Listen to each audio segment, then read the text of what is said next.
Okay, this is the Medical Amateur Radio Council Grand Rounds of the Internet, doing a simulcast here on Zoom. And thank you for those of you that are checking in by way of HF and also listening to us on Zoom, as well as the marcoaudio.net.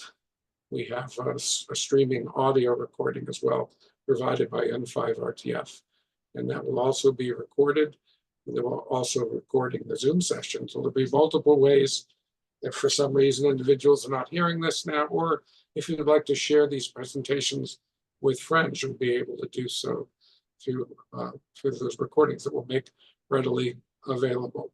At this time, before we start our actual program, let's do some net business here. This is the Medical Amateur Radio Council. The content of this program is given by volunteers here. It's not professional advice. It's not medical advice. We're a group of medical amateur radio operators that are interested in health-related fields or have worked or currently work in health-related fields. And this is a service to the general amateur community and to the communities in general by way of YouTube recordings that we often make off of these as well. So we're here to offer the world through our lens as healthcare providers or individuals that are interested in healthcare with a little bit different take than others might have on subject matter. And it's good to have a mix all. You can certainly see these research topics on the internet and do your own research. This is going to be an introduction to what's going on there. But once again, it's not medical advice. Let me let it drop one here just for a second. And this is AA4FL, identifying for the Medical Amateur Radio Council Grand Rounds on the Internet. And before we start our net, we do have our president with us, WB1FFI, and I'd like to give Barry an opportunity to make some introductory comments. Go ahead. WB1FFI in Syracuse, New York. Welcome to the Sunday morning news today. We have a very interesting topic. Thank you to Jay and Seconders for the excellent preparation for today. I will reiterate, we have our next annual meeting will be in Orlando, February 7th through 9th, 2025. Please check in on our login, which Jay will provide our websites. And for further information on our Ether, AETHER newsletter, which will have further information as the year progresses. So with that, I'll send it back to JAA4FL. Thank you. Thank you very much, Barry. Thank you for all that you do for our organization and for your local community and the medical community as well, and all the volunteerism you graciously provide. I'm going to give my secretary's report. And in addition to what Barry just said about the ether, please note that today's presentation is going to be an introduction to the subject. It's not going to delve into it extensively from a scientific point of view. You can have the opportunity to take the information from today. We'll give you some leads on how you can do additional research. But more importantly, in our July publication of the ether, we will have an article that has background information with all the links provided. They'll be more scientific in nature.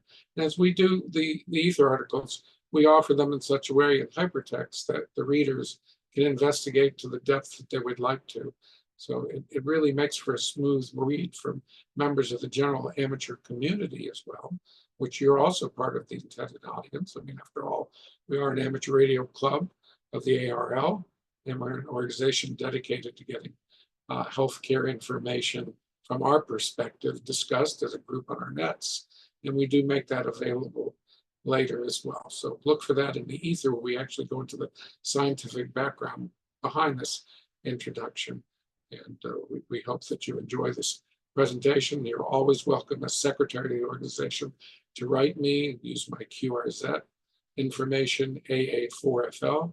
My email address is listed on QRZ. You're always welcome to write in comments and suggestions. And thank you for joining us here today. I'm not sure that I can copy Chip, N5RTF, our coordinator here, who does the recordings, but Dave, K2M, perhaps you can try one more time and see if we can copy Chip to get a report on the net activity. Go ahead. Hold it on the check-in, please. Jay, what was your request again? See if we can get a net report from Chip. He may be hearing us on the web stream, though. He may give the report regardless, but perhaps you can ask it for the count on the different ways of participating in the net over. Roger, I understand. Yeah, Chip, to copy KNQM, we're looking for a report on today's check-in.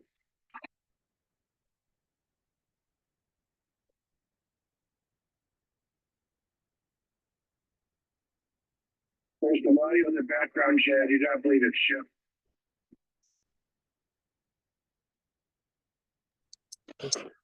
He joined the Zoom.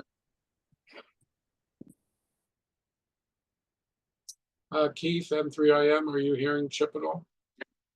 I'm not hearing Chip at all, but he joined the Zoom, so he's on Zoom.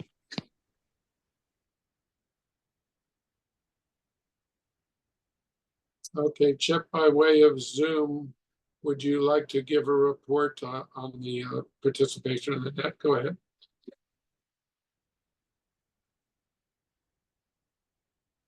Chip is on HF, but there he is on Zoom. Okay. My Zoom showed that he checked in on Zoom too.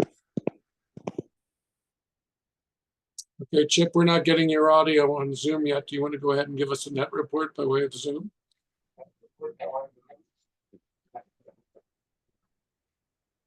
Can you hear me? Yes. Okay. Got an echo here. We had 8 on the digital net this morning, 0 on CW, and we've got 3 people listening on the internet right now. Okay, thank you very much, Chip, for the report. We're able to get that out on our net as well. Perhaps the individuals need to listen to our PowerPoint presentation and get interested in CW, Chip. So, well, thank you very much for the report. There was another check-in. Can I get the station that wanted to do an additional check-in, make your call to AA4FL? Yeah.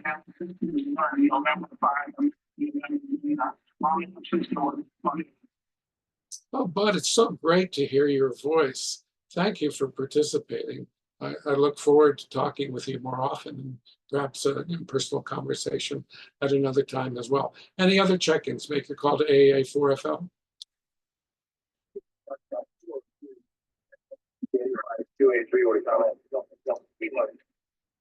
Okay, there's a KF5. I'm not getting the full call. Can I get a relay for the KF5? Yeah, it's KF5.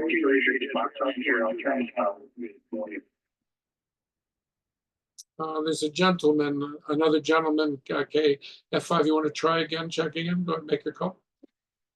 November 0, 4, Julia 6. Okay, is it Kilo Foxtrot 4, Juliet Victor Foxtrot? Is that correct? Roger that. Okay, thank you, Walter, for checking in. We appreciate you being here with us. And do we have any further check-ins? Make your call to the AA4FL.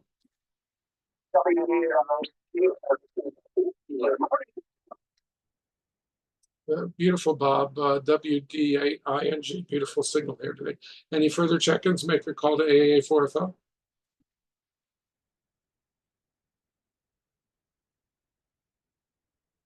Station check. Okay, relay, please. Okay, the station was Delta Kilo. Go ahead again. November 0, Delta Kilo. It's N0DDK. Go ahead and give your information. This is KNQM. I'll relay that control. N0DDK, I was copying you directly. Manny, is that correct? Over. You are correct. Thank you. Okay, thank you for joining us. If there are no other, well, one last check-in, chance for check-ins. We'll pause later. We're going to start our program. This is AA4FL, IDing for the Medical Amateur Radio Council. Grand Rounds on the internet, open to all amateurs. You don't have to be a Marco member to check in. Please make your call to AA4FL.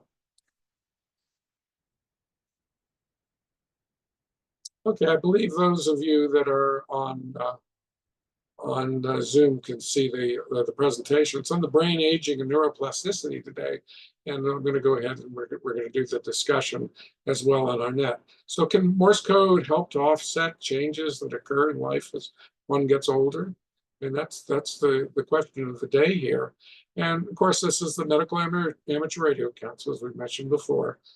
This information is out for general information through the lens of our members, many of us involved in the health-related fields, and some of us that are not, just have an interest in the health-related fields. And on the slide here, we're giving our two website addresses, marco-ltd.org and healthcarehams.org. But Morse code and amateur radio, so what's happened with Morse code? It used to be part of amateur radio. It used to be a requirement. But in 2003, the ITU eliminated the Morse code requirement to hold any amateur radio license, just not necessary. But the FCC followed in February of 2007, eliminating the Morse code requirement for all US issued amateur licenses. Now, in researching this subject, I found a lot of information. Some of it was not correct. So this particular source is listed here, and it seemed that it made sense. But please do realize that you might run into inaccurate information. But when we bring up the band plan, we'll see that technicians, though, they gain CW operating privileges, though, in the novice bands. So in those bands, you can actually operate code below 30 megahertz in those main bands. I'll show that in just a second here, but we'll also describe it in our net. So you do have, as a technician, the ability to do 200 watt transmission on the CW segments of 80 meters and 40 meters and on 15 meters. So those are the bands that we show on the band plan here that I'm looking at from 2017 of allowing technicians on the old novice bands to operate. So obviously 20 meters wasn't one of the old novice bands. There's no reason why we can't encourage CW activity for individuals that want to build up their speed by having active conversations on CW.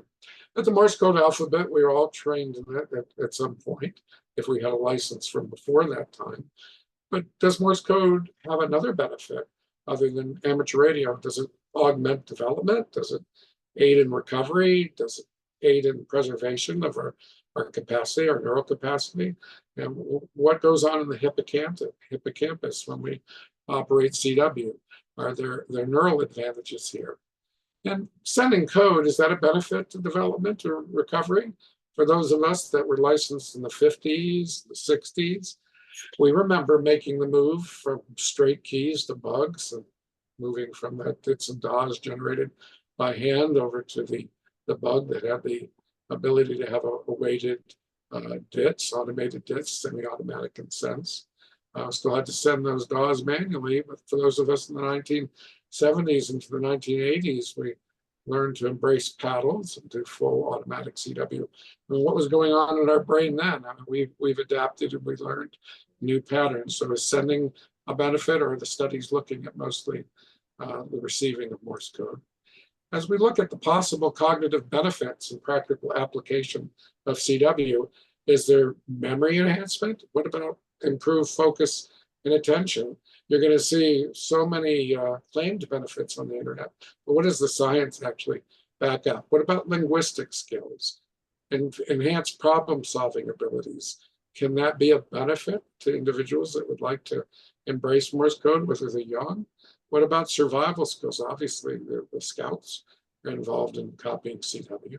But what about on the other end, on the more advanced stages? What about an alternative communication to speaking? I'm sure many of you have heard stories of individuals that had strokes and lost the ability to speak, that were ham radio operators, that then corresponded with their family by tapping Morse code. So there are other possible applications and cognitive uses, but where is the research focused? And what is the impact and the vagaries of research dollars and funding priorities?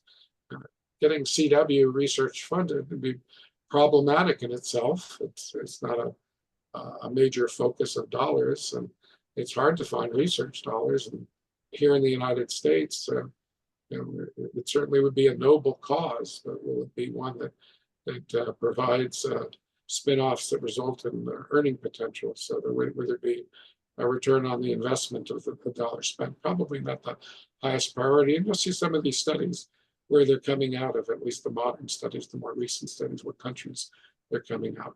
And would funding be enhanced by looking at the relationship for common aptitude and relationship for those having an affinity for CW, music, and mathematics. And these are topics that were mentioned today on our earlier net by Jerry and for TSC, and also by Andy, WJB.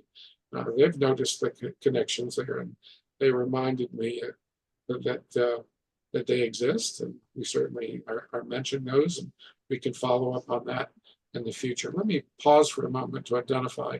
Now, this is AA4FL for the Medical Amateur Radio Council, ran rounds on the internet. Today, we're talking about Morse code and cognitive and neurological development. And we hope that you'll listen in and participate. You don't have to be a Medical Amateur Radio Council member. This is of interest to everyone in the amateur community. Let me let it drop one here.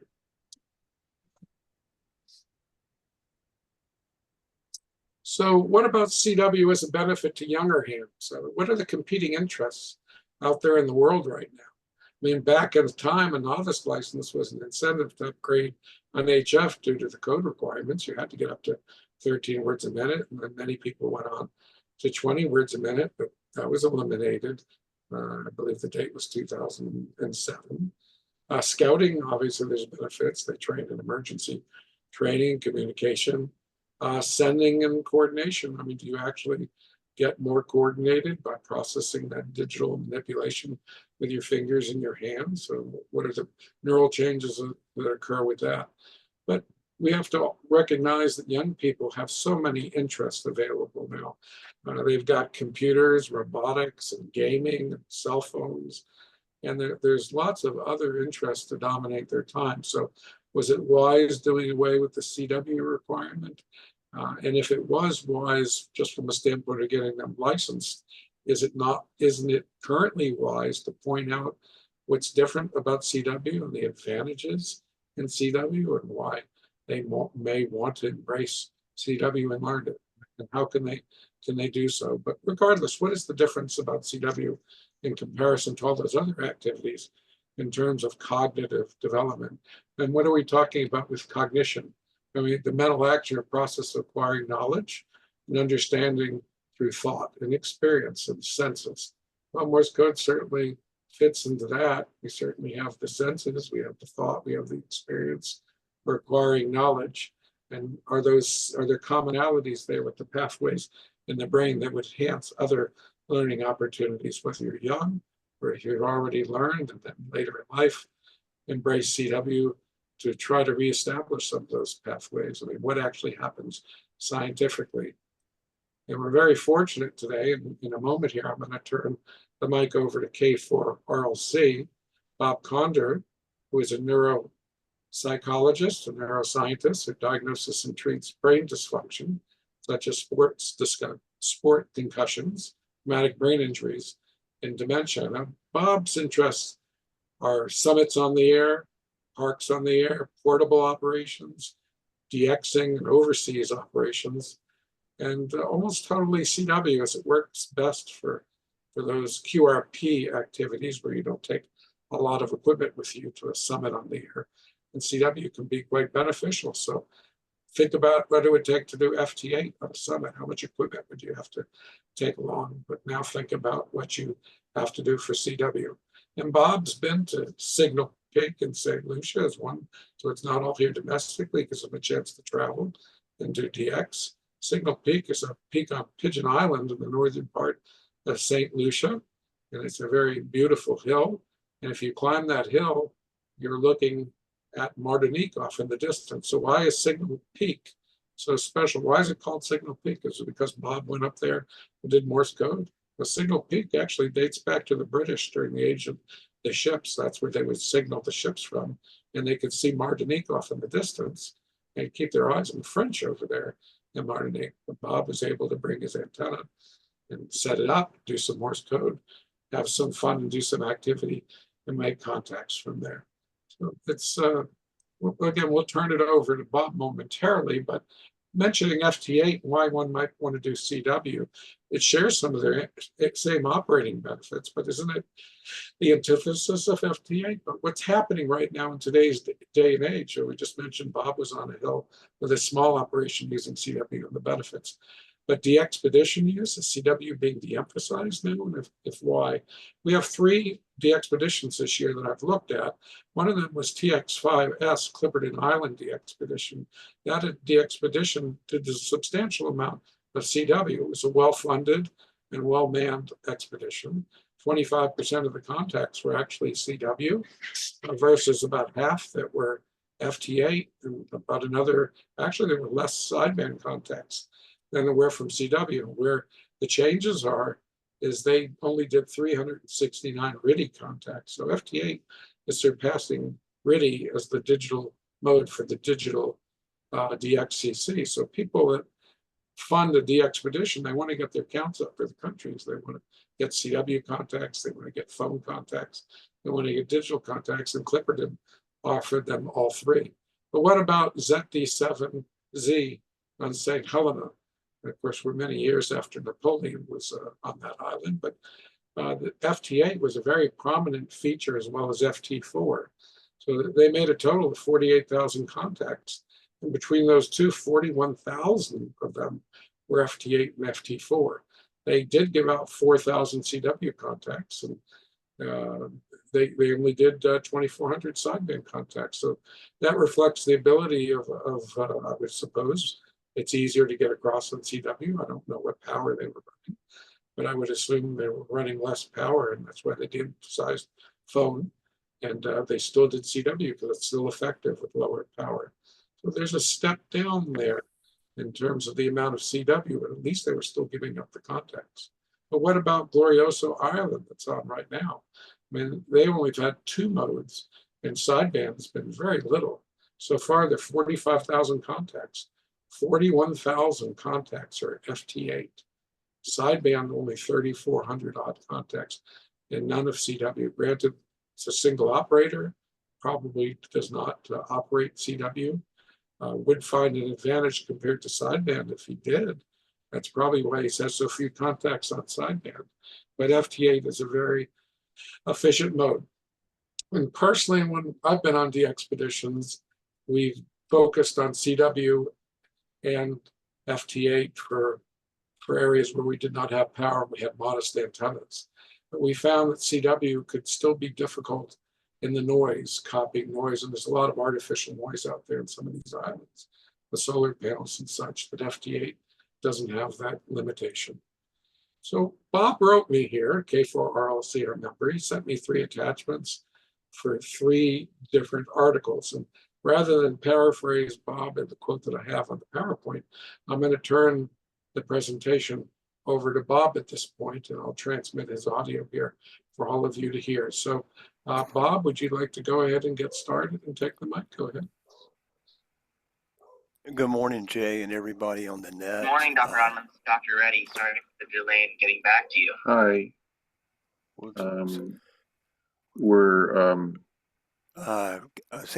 We're just going to do Zoom. I've got the HF rig over here, but we're not doing the audio on that. Is that right? That is correct. Is everybody copying him on Zoom? Is that correct? Okay, go ahead, Bob. Okay, well, again, Jay, thank you for doing this. I'm always impressed with the nets that you do. Even though this is general information, it's really based in science. If I could take just a couple of minutes here to give a little preface about why I do this, it may help make a little more sense. A lot of the articles I have came out of a ongoing class I taught for the Long Island CW club, and I think a lot of you know the LICW now.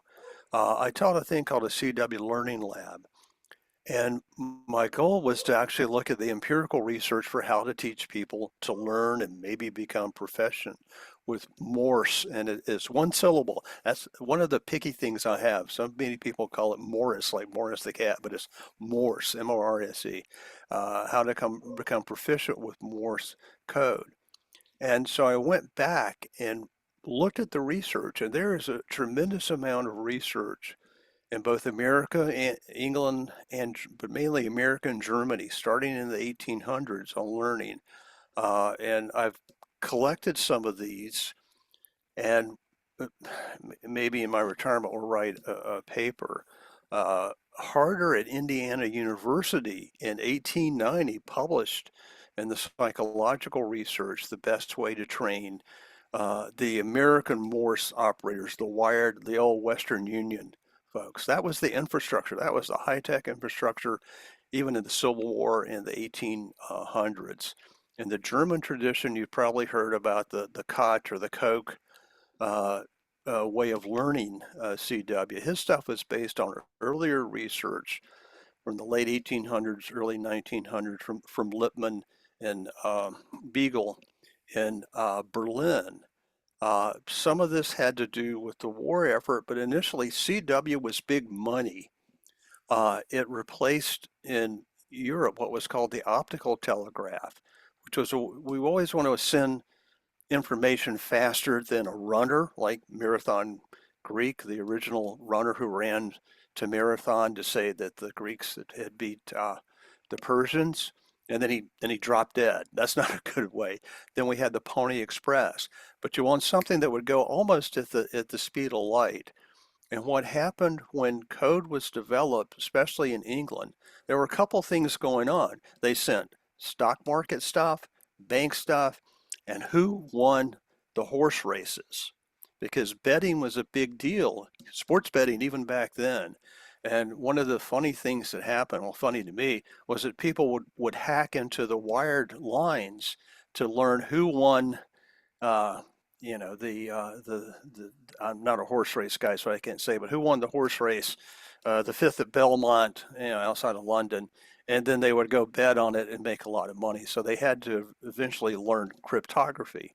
But basically, in the American tradition, you start with Harder, Indiana University, 1890. World War One, because of war, we needed a really efficient way to communicate. And you had folks like Thurstone, originally University of Chicago, who came down to the University of North Carolina, Chapel Hill, my alma mater, a little biased, and started his learning lab about how to first identify people who would be good CW operators and how to teach them. World War II had the best academic centers in the United States. Harvard, Columbia, NYU for three to mention, looking very empirically at how to both uh, uh, identify operators. This is what the military does. Any of you have been in the military, Armed Forces qualification test, they test you. Hey, Jay will be a good radar man. We're going to send Jay to radar school. He's not going to be a sonar man. Because the military doesn't want to waste money on trying to train people who don't have a natural aptitude, then how best and how quickly to train them. And as we've gone with these other articles, we've gone into neuroimaging. We can really look at the brain in real time now. And it's really cool to be able to see what actually the brain does with real-time neuroimaging. So right now, there's not big money in the research. The research is really driven by a desire to understand human language processing. And several of these articles have said, hey, let's look and see if there's a similarity between processing Morse code and understanding language. And lo and behold, yeah, they're almost identical using the same pathways. From an experimental science point of view, it's much easier to manipulate variables with Morse code than it is with spoken language. So that's sort of a roundabout way of saying my interest in it was really more teaching people than realizing this is really very cool. And as Jay has presented here, it can help forestall maybe aging. Neuroplasticity is good. And I'll just read this to you here since I wrote it. All the research, and I've looked at all these articles going back to the 1800s, and I'm gonna brag a little bit here. Excuse me. Some of these European German articles had never been translated into English, and through my membership in the Royal Society of Medicine in London, I was able to get our lovely research librarian Lillian to go through the rare books collection in Europe and find these German articles. And then I had them translated. Long Island CW Club paid for some of those, I paid for some. So we have some of these rare articles that have been translated into English for the first time. I'll be happy to share them with you. So going back, here's sort of a summary. All the research shows that comprehending Morse code activates the areas of the human brain with high level neuroprocessing. Lights up your brain, your neurons are working, a little computer up in your gray matter there. The Smith Wiki study, and that's the one that used real-time functional brain MRIs and showed that CW processing basically uses the same neural pathways as understanding human language. This shows a neural basis for learning CW as a language that Jack Ritter, W0UC, Jack is one of the founders of CW Academy and just by fortune lived a couple of miles away from us in Raleigh. And Jack was a CW instructor for the Navy for many years and a contester and could copy 3 rigs at one time. That's a different story. That's Jack's a rare human being. Not only does CW processing increase neuroplasticity, which helps counter the neurodegenerative effects of normal and abnormal aging. It's just normal aging. I don't know, I'm pushing 74. It's not fun, but it also increases hippocampal volume. And as you know, the hippocampus is centered. Jay had a little picture of it sort of back there. It's part of the limbic system and helps transfer information from short to long-term memory. And pathologically, the volume of the hippocampus, and we can image this on an MRI now, shrinks in Alzheimer's. But the takeaway is that CW practice increases the volume of this very important memory component in the brain.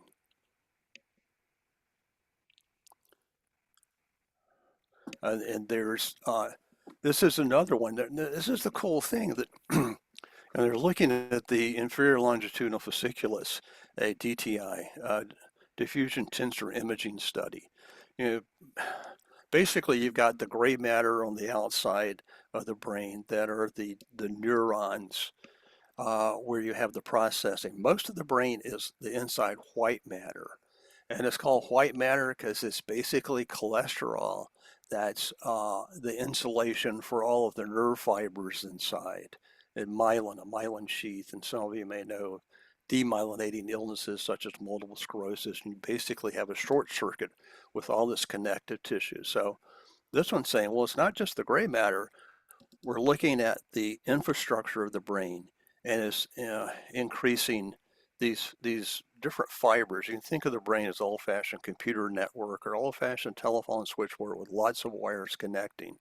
And normal aging caused the neurons to shrink and the fibers to fall away. This is saying, hey, it helps reverse that aspect of aging, not just on the outside of the brain, but on the inside of the brain.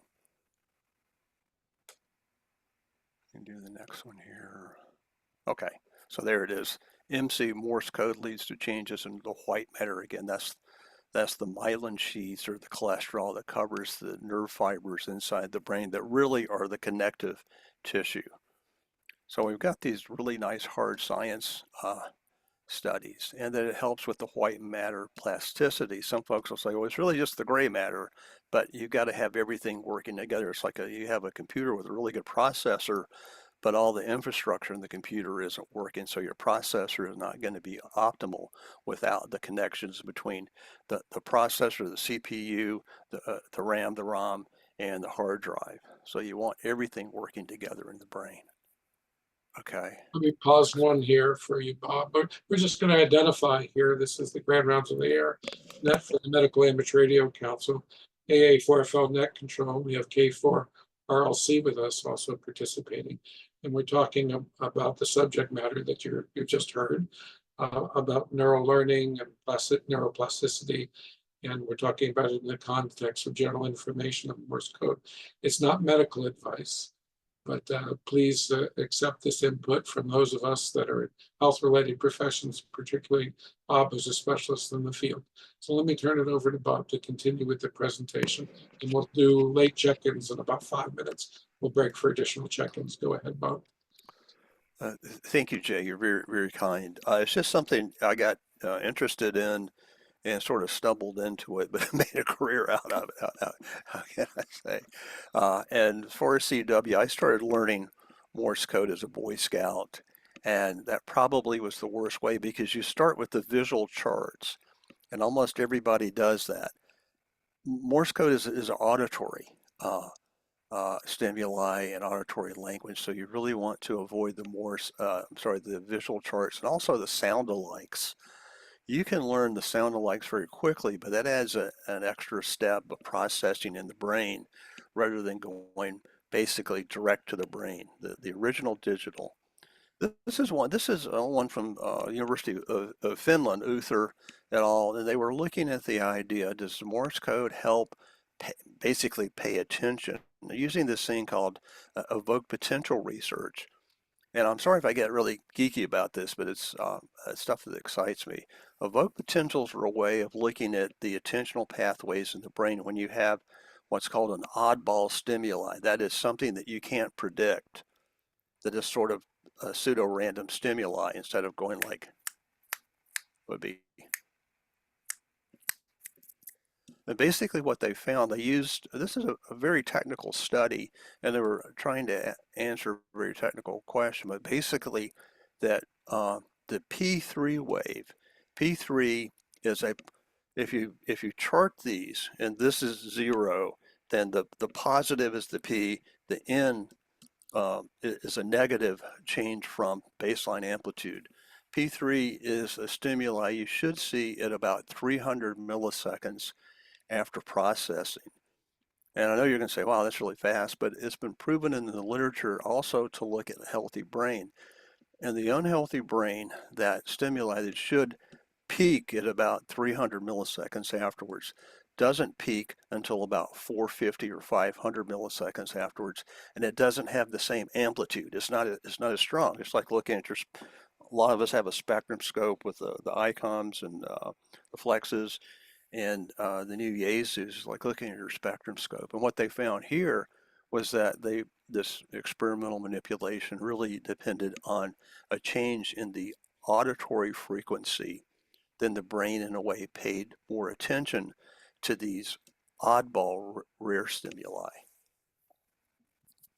And then this I thought was a cool one. There's all this stuff about sleep learning, and gosh, if sleep learning worked, I would have won the Nobel or something 30 years ago. Falling asleep on your book in the library when you're studying for an exam.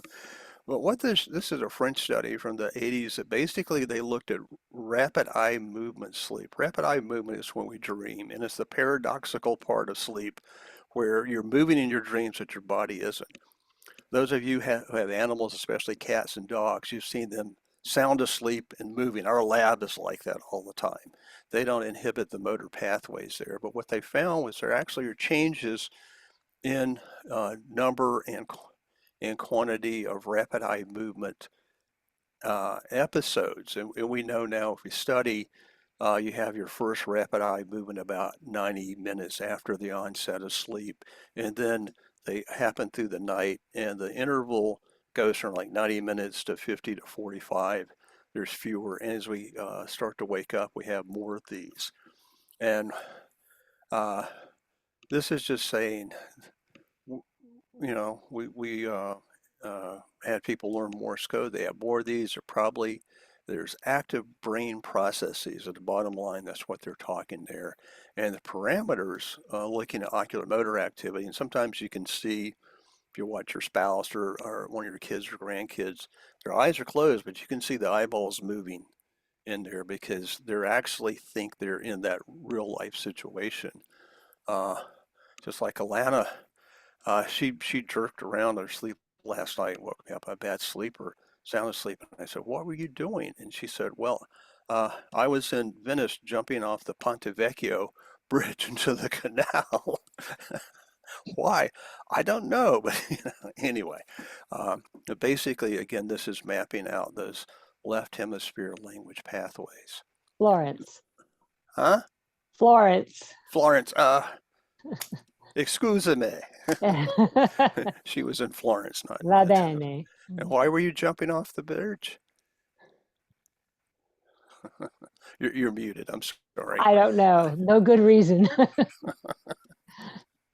Well, let me pause one here. We're going to go ahead and take some late check-ins before we move on with the presentation. This is the Medical Amateur Radio Council Grand Rounds of the Internet.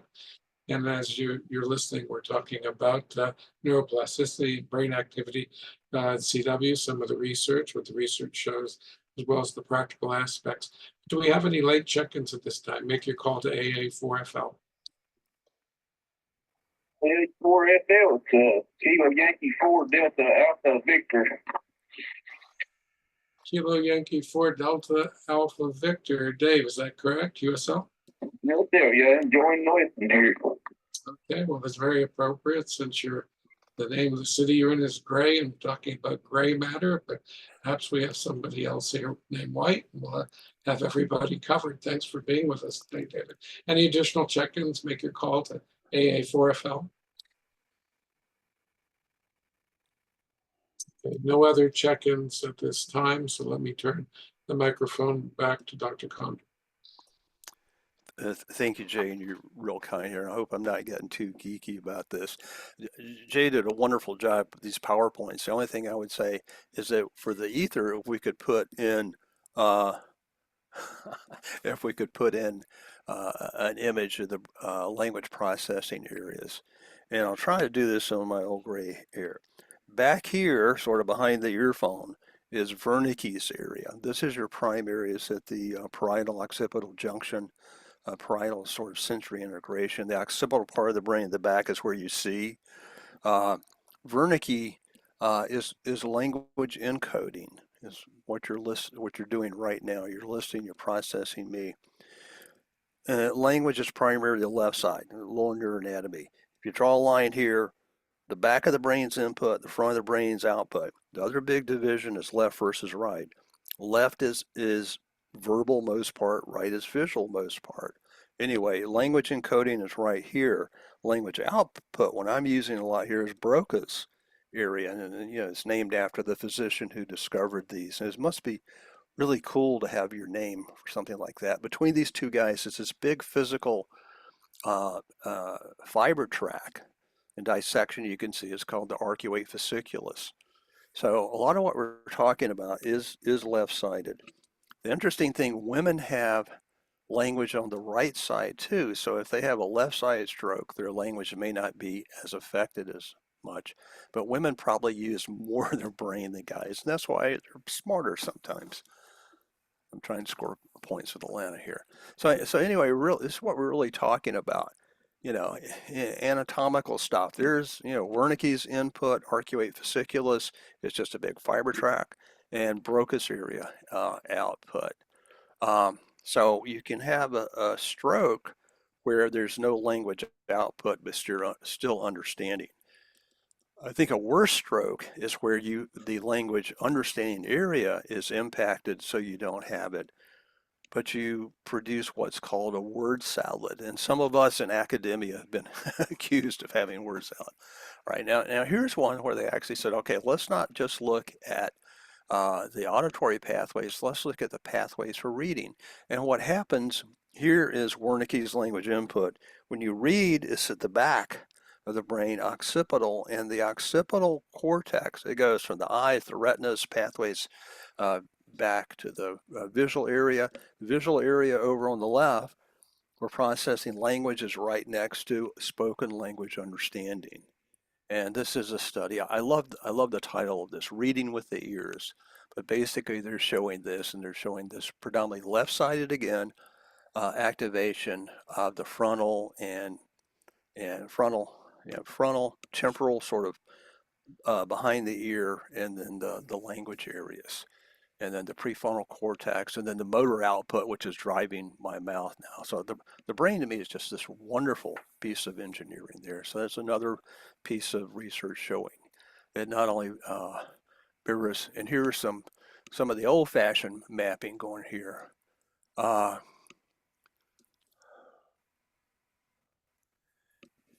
Yeah, Keith Actel, good.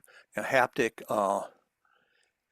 That's a different ball of wax there. I don't know that, but we can address that if we got time, because the Long Island CW Club has produced a haptic device, because some of the old CW operators have lost their ability to hear. But basically, this is the areas that are lit up, And again, it's interesting possibilities for the design of language studies. That's what's driving this research, as opposed to, how do I train an operator? Let me go off on a tangent about that. Okay, this one great. Well, look, there's a correlation between short-term memory and comprehension of Morse code. What we think is that folks who have a good working memory is sort of the mental scratch pad up here in the front of your head. It's where you go to phone book, and in the old days, go to phone book, look at a number, and then you go to dial and go, oh, what the heck was that number? Short-term memory is a grocery list, but it's this mental scratch pad, and you have both a auditory one, and there's a really neat English guy, Alan Baddeley, who came up with a whole structure for learning this as opposed to a visual one. And I was attending a conference that he did. He's upper 80s now, and I asked him, I said, Sir Alan, because he's been knighted by the Queen. I'm just curious that, I look at studies of Morse code. Did you ever learn it? And here's this this guy, Professor Emeritus, knighted OBE and all this stuff. He thought for a minute, went, oh yeah, here are some characters I learned when I was in the Scouts in England and I was 6 years old, still there in his brain. So the thing about this, people will say, well, my memory stinks or whatever. Can you increase your working memory?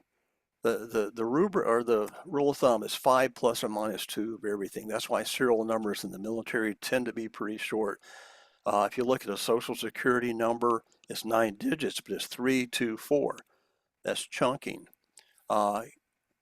Morse can actually increase your working memory as well as other activities. And there's some good computer programs, a bunch of junk on the internet, but Brain HQ is one that we've actually used. One of the other things I do is work with commercial airline pilots who've had difficulty. We've used that with guys flying 777s and 747s and MT-80s and stuff. But basically, you can increase working memory, because that's what you're doing. You're taking everything in. Uh, Thank you, Jerry. That's a compliment. Hey, we're And going to pause for just a second, Bob. Again, for ID, this is AA4FL with K4LC. This is the Medical Amateur Radio Council for ID purposes. This is our grand rounds of the internet, open to all amateurs. We're getting a little into some scientific research, and we're going to put even more of that in our Ether publication, which is available on the internet July 1st. And on the publication, you'll be able to dive into it as much as you want. This will be hypertext. It'll be written for the general amateur community, but give you the opportunity to control what you'd like to investigate further and expand upon Dr. Condor. We actually have 2 Dr. Condors here with us. This is K4LC, the other half of the family, K4AAC of the couple, I should say. There's actually, I think, 4 Hams in the family, but Alana's here with us as well. So for purposes of identification, again, this is our net. It's open to all amateurs. This is public airwaves. And we are, again, getting maybe a little technical, but we're doing it fine. Now, Bob's doing a great presentation. We want this. We do want to give you the opportunity to realize there's more to Morse code than just sending dits and dots or receiving dits and dots. There are advantages, and I think Bob's getting into the meat of that right now, why it's so important, and we're going to continue to emphasize why doing Morse code, particularly as you get older, is very beneficial. So I'm going to turn it back over to Bob to continue the presentation. K4RLC, go ahead, Bob. Thank you, Dr. Carlich. Yeah, I'm sorry, I get really excited, and I've taught this at graduate and medical school level, so I get really geeky about it. But basically, here's the take home: it's good for your brain. It increases your brain health as you age. It increases your attention, concentration, memory, and processing. If we could go to the next one, the innovative approaches. Yeah, I think that I've got another monitor running. Okay, this is great. I hadn't seen this study before from the Kumar in anyway, innovative approaches and therapies to enhance neuroplasticity and promote recovery in patients with neurologic disorders. I just saw this for the first time this morning, but basically, again, Aging is not kind. After 30, you lose about 10% of your muscle mass. We're losing, your brain sort of physiologically peaks in the 30s, maybe 40s. There are things we can do, and we think now, say we scientific community, 40% of all dementias are modifiable.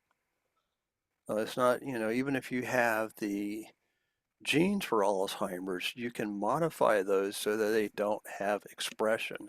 So basically what this is saying, and one of the things that happen is we lose gray matter, white matter, neuroplasticity.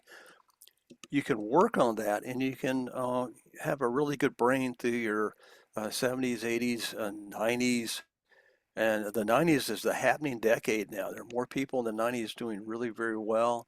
I didn't really see a lot of centurions, so I can't speak to that. But again, the take home, hey, it's good for your brain. You want plasticity. You want the ability to move around, to make new and novel connections. You want to come up with new ideas regardless of where you are in the lifespan. Okay, well, gosh, right then. Well, let me sort of put this in context. In the old days, if you wanted high frequency privileges, you had to pass the code test. And it was just dreaded as hell. I only got up to the general one. My better half, Alana, did pass the required 5 word a minute test. And a lot of yous, I think Jay, you were a 20 word a minute guy. You probably went to the FCC office in Miami or someplace. And I've just heard these horror stories of what it was like back in the day. Do you want to address that, or you're traumatized still? Well, I was very lucky in that back then in Miami, it was a safe environment because I was only 15 years old, I just turned 15. I was able to take the bus to downtown Miami. I was very fortunate, and I really feel that Morse code facilitated my academic development until I started with my novice when I was 13 years old, started working up to my general. I hadn't academically blossomed. I honestly feel that the Morse code was a huge part of it, as well as the exploration of amateur radio in general. But being fortunate in Miami to take that bus to the downtown office, one guy stood up exasperated in the middle of the 20 word per minute. I think I was the only character I missed in the entire sentence. So we have an operator who was an operator in Vietnam that here's locally. And ironically, Bob, the W4GJ, was my novice instructor in Miami. He had just been fresh out of the University of Florida. And he came to my junior high school. That's how I got my novice. And then lo and behold, Bob's here in Gainesville like I am. Bob was a 60-minute a word CW op in the military. It's amazing. And he's training a whole new generation at the local magnet school, and they gravitate to CW. So it's certainly not a dead mode by any means. But for those of us that have embraced it, enjoyed it, realized the advantage of it, it's our mission to make sure that we continue that needing. This is AA4FL with K4RLC. Grand rounds in the air, Nat Friday. We're going to open up for questions in just a minute. I'm going to let Bob finish up with the Long Island CW presentation before we open it up on the net for questions. Go ahead, Bob. Oh, great story, Jay. Yeah, it was safe to for a kid to take a bus to downtown Miami. That's well, yeah, and I got interested in amateur radio early 1960s. It was just the geekiest thing you could do. But I had a lab in the basement, and my parents said, "Do whatever you do, don't set the house on fire," And I think it helped me as a neuroscientist. Because I remember when we were in graduate school calculating voltage drops across cellular membranes and firing. I tutored my classmates, so we were just using Ohm's law. I mean, stuff like anyway. I think now there's more interest now that the FCC requirement has been dropped. The Long Island CW Club, and as I said, I'm a member of that. I'm member number 119 now. We have over 5,000 members worldwide. We teach, oh my gosh, 138 classes a week. These are two guys, Howard and Rich up on Long Island, who wanted to get more CW operators for field day around 2018. How can we do this? I don't know. Let's see if we can do something. So they started advertising the back of QST They started doing a little bit with Zoom. It was the one before Zoom, and then the pandemic hit, and we were all locked down, and it went wildfire. So it went from a few hundred guys, mainly around the Long Island area, to over 5,000 members. At one point, I was teaching intro class, 40 students on 4 continents at one time. There's also now there is a modest joining fee, but I think it's worth it, and it's not just CW. You can do stuff. I teach a portable operations forum now. There's also CW Academy through CW Ops, free class, but only 3 times a week, 3 times a year, very limited. And then the Straight Key Century Association, uh, which is free, it has over 20,000 members. So there's just been this renaissance. The Navy dropped it, but now the Navy and a lot of the military has learned the value of going back to Morse code because the bad guys use it, which is sort of weird. But anyway, the Navy has at Pensacola, Florida Naval Air Training Station, has the CW curriculum down there. So now it's just booming. And then you were talking one more thing. You were talking about communications after stroke. People have done that. Long Island CW Club for a while. We're working with children with autism. And actually, there was a and Elena can tell you this better because she's a pediatric neuropsychologist and works with this. There was a nonverbal young man who had never spoken to his mom, but he learned code and he could communicate with his mom and in CW sent, "I love you, mom." And it broke her heart. It was just so wonderful. So there's all kind of anecdotes we can tell, but I'll wrap up here now. But email me if you want to, or for any other stuff. But Jay, thanks for doing this. Okay, thank you very much, Bob. Let's just do late check-ins here, last opportunity before we move on to questions. This is AA4FL with the grand rounds on the internet, looking for late check-ins. Make your call.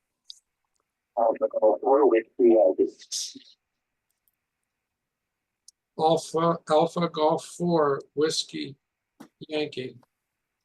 I'm working on my short-term memory here. Is that correct, Mark? Yeah, that's correct. Thank you. Fascinating talk. I just wanted to check in. Mark in Atlanta, Georgia. Go ahead. Okay, thank you very much, Mark. It's nice to have you with us. Are there any other stations that would like to check in? Okay, no additional check-ins at this point. Let's open it up both on the net and for Zoom for questions that we might have for Bob Conder, K4 RLC speaker. Let's start with the net. Are there any questions by way of the net for Bob? Make your call to AA4FL. This is N4TSC with a question.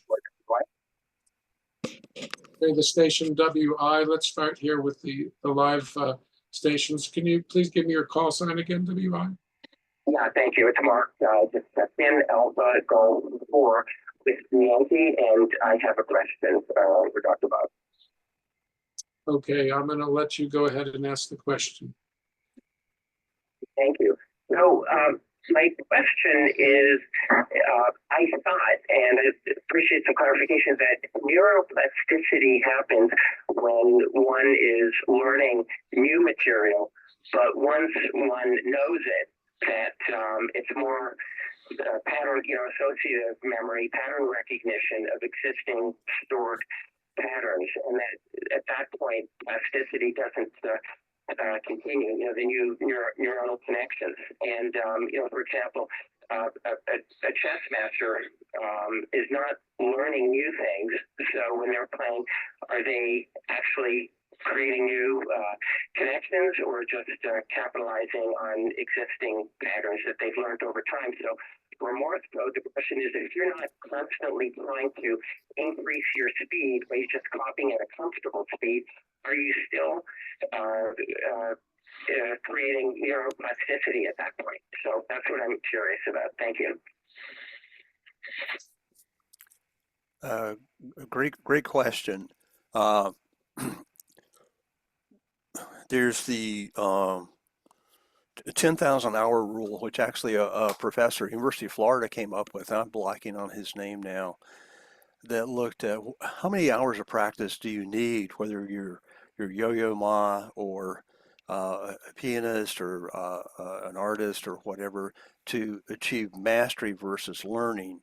And this 10,000 hour rule came up, and there's a lot of debate about it. Then the idea is you go from learning to automaticity. You've mastered it. So that you're really not thinking, everything is being played from memory. There really isn't muscle memory. That's a misnomer. So one of the things that you're talking about, I think, is challenging yourself, always trying to get faster, better, things like that. And even like right now, I do a lot of QRP stuff, and with the atmospheric conditions, uh, you'll get like AC4, 40 over 9, and then boom, it's gone. And then you really do have to work with your brain to copy signals out of the noise. The other thing is doing crypto. My good friend Neil, God rest his soul, was a CW operator on diesel sub, and he would copy cryptography, 5-letter groups, had no idea what he was copying. And this was back during the Cuban Missile Crisis. And you guys don't know, they were stationed in Key West, and they were doing laps. We were doing laps around Cuba in a lot of submarines when the Russians were trying to come in. And he would give these 5-letter code groups. He'd copy them for half an hour, had no idea what he was doing. Give them to the executive officer who had the code book and break it down. Neil had to be accurate because the message would be, don't torpedo that Russian trawler, or torpedo that Russian trawler. So I guess what I'm saying, anything you do in life, and it's my neurosis to try to, I'm never good enough. I'm going to push, try to get better, get faster running, get better CW, be smarter, and things like that. But it's a very good point that you made, sir. Okay, thank you. Yeah, this was Alpha Golf. We're Whiskey Yankee. Yeah, thank you for the clarification. So my takeaway is that it's the continuous learning, continuous doing things differently. For Morse code, maybe it's not copying familiar words, but you mentioned those the crypto. I remember those from my youth days as a shortwave listener. So, but maybe copying patterns of letters that don't really mean anything on the even if it's not crypto, just using a program, it would help to, I think, to kind of sharpen the or generate some neuroplasticity because you don't really know what's coming next. Does that make sense? Exactly, and that's what that Finnish study was looking at with this thing called an oddball parameter. In life, our brain is always trying to predict, and hopefully we predict and we have forward error correction. But if you can't predict, you're always on this sort of learning curve. The other way, and is that there are programs like Morse Ninja, and that's a free program you can go on, and you can start with 3-letter words, 4-letter words, the most common 100, 500-letter words. And Kurt, who does this, Kurt's a radio guy who's a programmer, has 9 and 10-letter words. That's really increasing your working memory, but it's really always sort of pushing yourself and not just getting into a certain rote pattern. Well, thank you, Dr. Bob. I appreciate it, and I will let other folks get their questions into. So thank you so much. This was fascinating. It's my first time checking into the net, and I will become a member and continue to log in because I think just listening to this show has increased maybe a few neurons of plasticity in my little brain. So thanks so much. This is Alpha Golf or Whiskey Yankee. Okay, thank you very much for the questions, Mark. This is JAA4FL. We do have any opposition? We were planning on converting this PowerPoint that was being played through our Zoom session into a YouTube video. Do you have any objections to being included in that video? Mark, the questions that you just asked, would that be okay to reproduce it in the video? Oh, yes, I'm sorry. I didn't know that was directly just for me. Yes, absolutely, absolutely. Okay, thank you very much. So we're multi-level here, Mark. For those of you that are listening, the Medical Image Radio Council, it's marco-ltd.org. You can always Google the Medical Image Radio Council. It's healthcare. hams.org is another way to get to us. But we're multi-level, and what we try to do here, because we do have the net on 20 meters, we also have a digital net, which also can help with your neuroplasticity. You would learn how to access the different digital modes. And we have that net earlier in the morning. We're trying to start up some additional nets.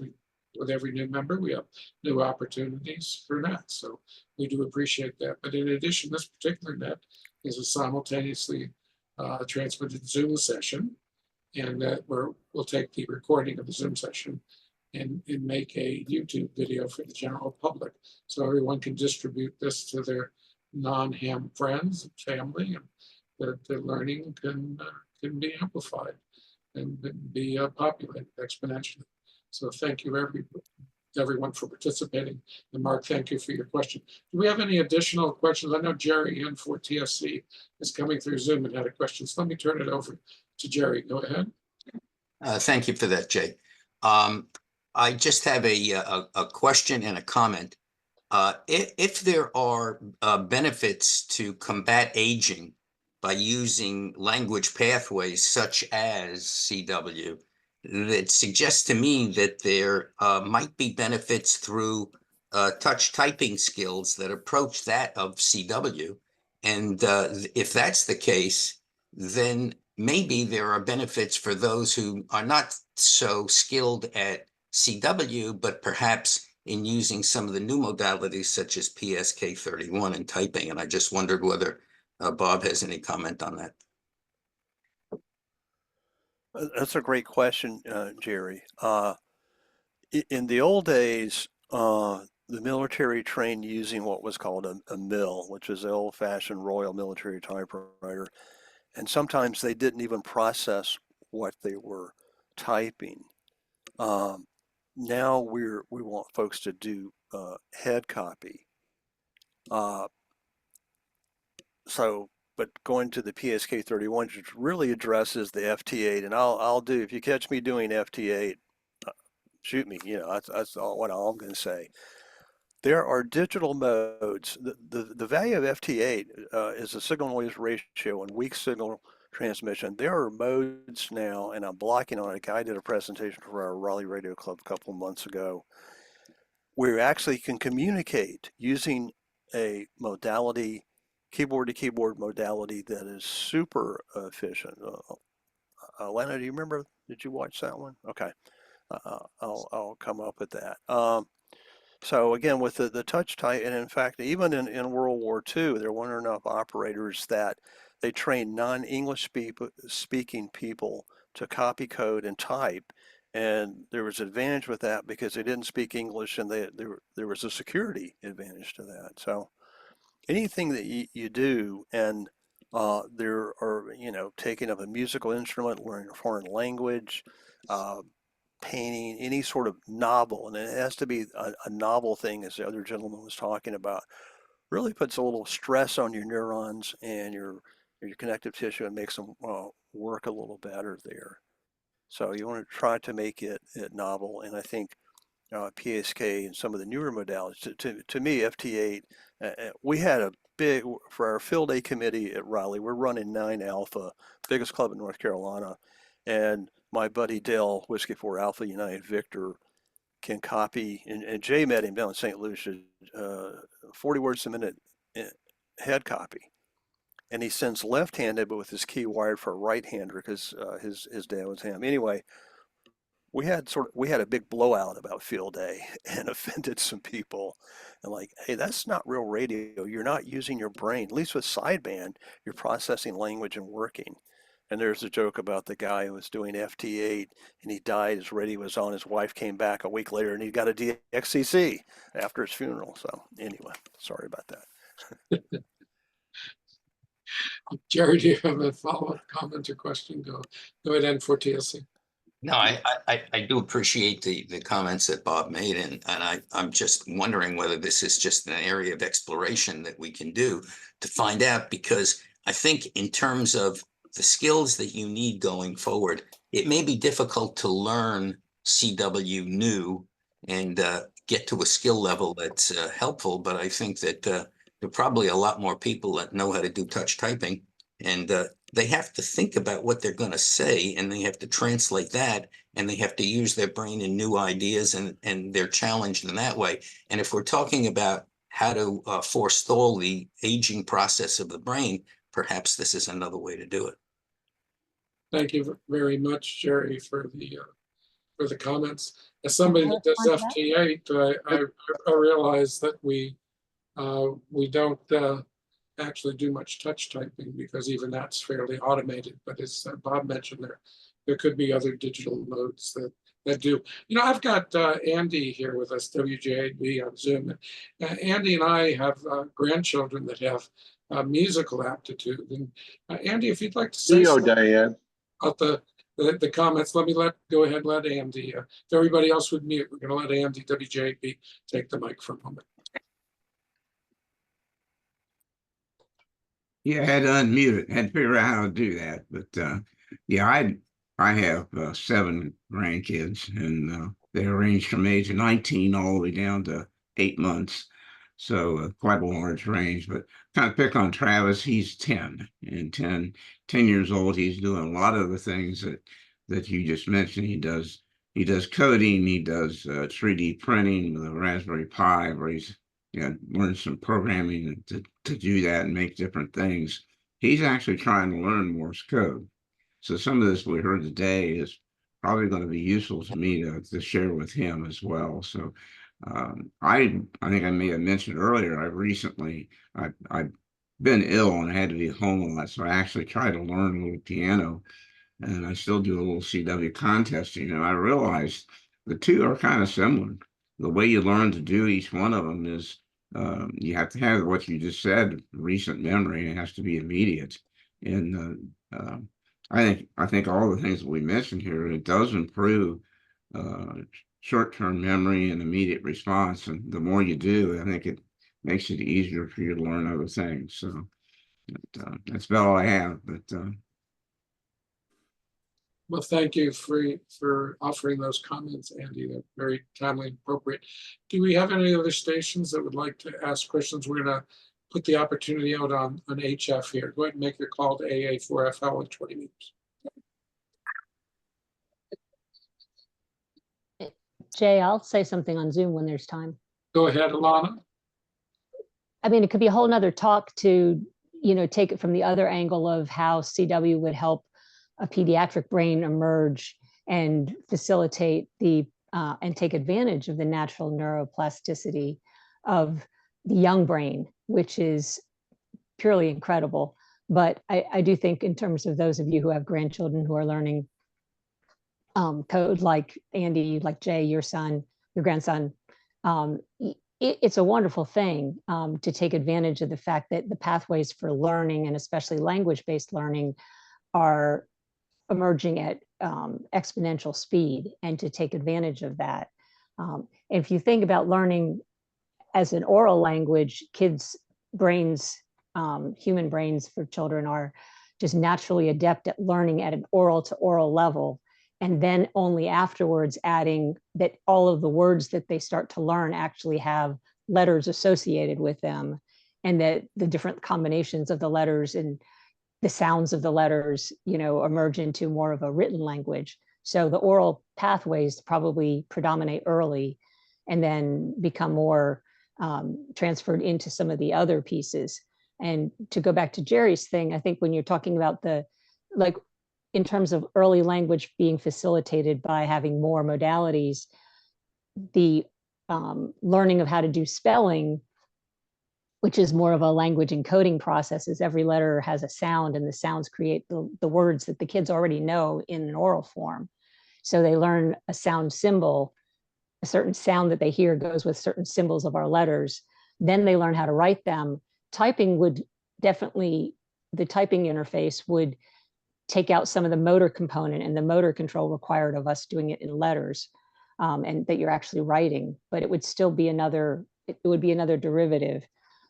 So the more of those that you combine, the more the brain is going to enhance at the early end of development, where you're building these things, versus Bob's taking it from the aging brain, which is needing to keep things that have been going well going longer, and to prevent the aging or the dwindling.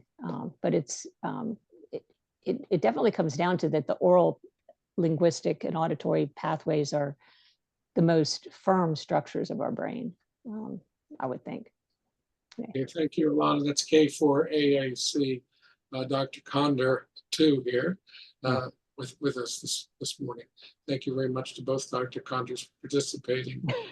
And by the way, I'll have you, the Zoom session is now on the screen, so those of you can be seen.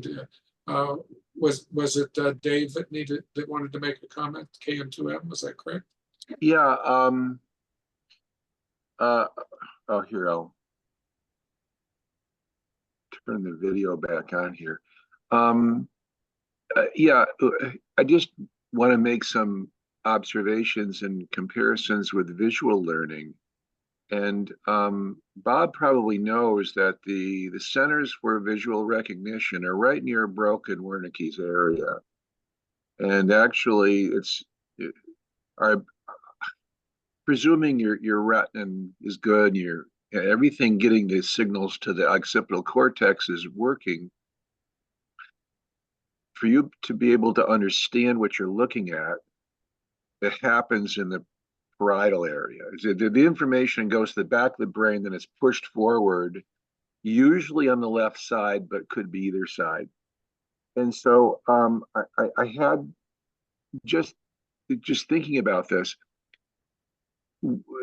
we really don't use vision the same way we use hearing for neuroplasticity.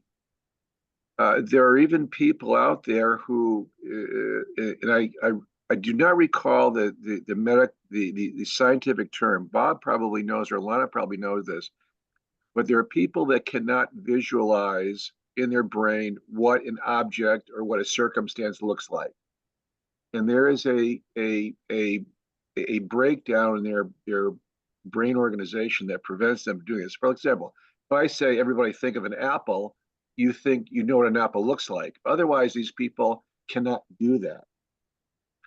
And from a plasticity standpoint, I acknowledge that we can use vision for learning to play back or circumstances in our lives, or where is that information found on that page in the book? Kind of like a photographic type memory. But how much of a great difference there is between visual neuroplasticity and how we use our vision to learn and develop our brains, continue on, versus the auditory, even though they're basically in a very, very close proximity in the brain. And the idea for organization is quite similar, actually. You have a receptor organ, a transducer, and then the information goes to a part of the brain for your brain to sort it out and recognize it as far as what's going on. And I thought that was very similar, but it's strikingly different, actually. That's really all I wanted to talk about. Thank you very much. KN2M was able to go ahead and offer that audio to the group here, Dave. Dave is our second call district call sign director for Marco. He's an ophthalmologist. So one of the beauties of participating in our nets is you get participation from hams from all levels that are in the Medical Image Radio Council. We have specialists in many different fields, but it's not just medical fields. And we have biophysicists, researchers, pharmacists, nurses. It runs the entire gamut of anybody that's interested with EMS and anything related to human health. And we also have individuals that are just interested in those topics that are members. So you do see the world and hear the world through a different lens, at least on the sight side. And you hear it through a different filter on the hearing side. So it's one of the dynamic aspects of why we're an ARRL affiliated club, because we bring this aspect of amateur radio to the general amateur radio community. After all, 20 meters is on the public airwaves. Do we have any additional comments on the HF side on 20 meters? Make your call to AA4FL.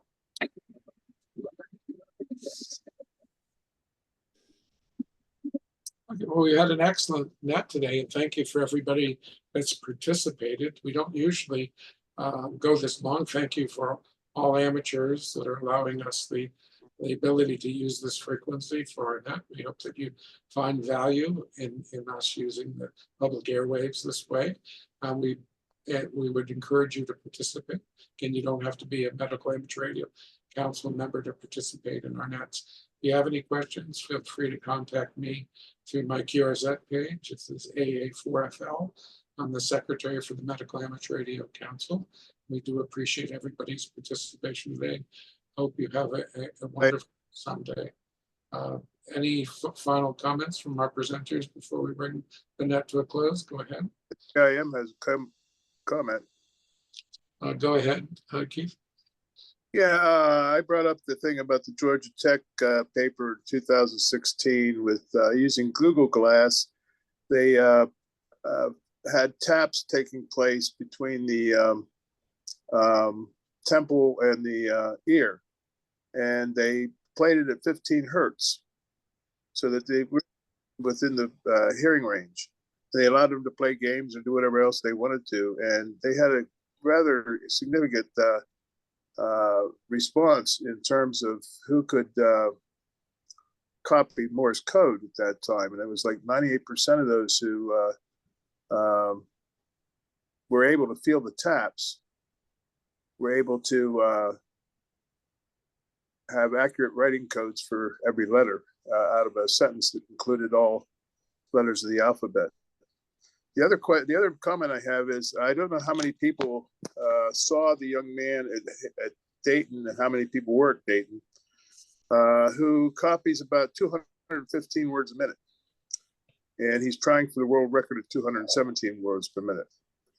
And that was quite an interesting individual to watch him work and see how he is copying at that kind of speed. So those are my comments. Well, that was M3IM here with the Medical Amateur Radio Council, Grand Rounds of the Internet. And Keith is our third area called district director, and he is former president of the organization. And he's located not too far from Penn State. So we're academically well covered today. We've got UNC and Penn State, University of Florida, and Columbus, Ohio's covered with Ohio State. So we just add on and Buffalo, University of Buffalo. A lot of us are in academics in one way or another, or live in areas, but academics. Again, another reason to participate in Marco, because it's a wonderful blend of individuals. We do social things too. We're not just a group of people interested in academic subjects. So we actually have an invitation to go to the big meeting in Germany next year. We're trying to work on that, potentially with a river cruise. We've done trips to St. Lucia. We've done cruises in the Caribbean. So we're also about fun, and we do involve spouses too. So for those of you that find value, just contact me with any questions. Anything else on the Zoom end and the HF net? Let's start with HF before we bring it to a close. Make your call to AA4 from 20 meters. Nothing heard there. Anything additional on Zoom? Please make your call to AA4. Ducey Island is on 20 meters CW this morning. I'm sorry, Dave, repeat which island? Ducey Island is VP6. That's near Pitcairn. Okay. Anybody that needs Ducey Island, go ahead and check out. What was the call sign, Dave? I believe it was VP6DK. Okay, well, go ahead and bring that up, and you can look for the spots and work. And we do have DXers in our group as well, and that's part of our reasons for interest. I want to say 7.3 here, open up the frequency of the general amateur public. This is the Medical Amateur Radio Council's Grand Rounds of the Internet. We'll be back next Sunday at the same starting time, which is 11 Eastern, and we look forward to your participation at this time. I'm going to stop the recording of the net, and I'll let Chip stop the recording for our stream. 7.3. Thanks, Jay.